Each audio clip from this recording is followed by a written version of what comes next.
भोला भोला करता फिरता भोले तेरे प्यार में। गंगा जी में लगा के गोता बोलूं सू बम बम।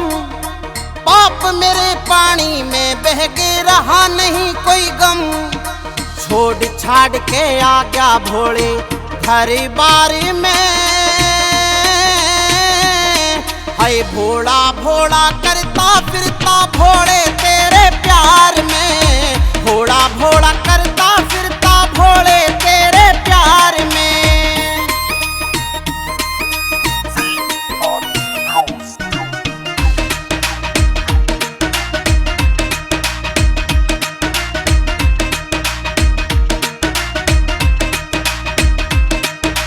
गंगा तेरी बादल तेरे तेरी ही बरसात है। ऊंचे ऊंचे पर्वत तेरे जीवन तेरे हाथ है।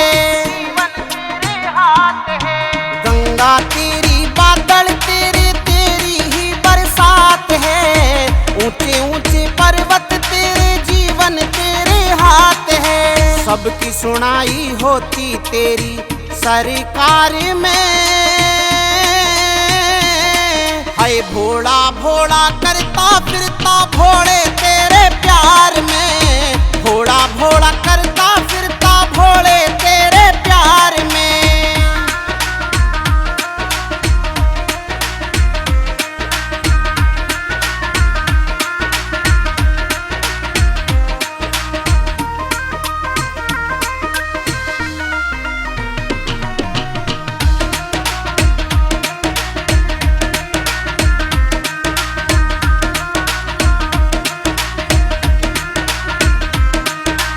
ऐसी मस्ती चढ़गी जैसे अंबर के माँ पतंग चढ़ा।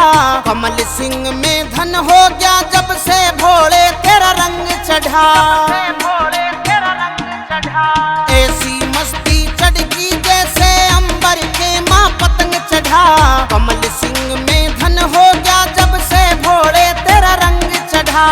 आना सार्थक हो गया भोले संसार में। हाय भोला भोला करता फिरता भोले तेरे प्यार में।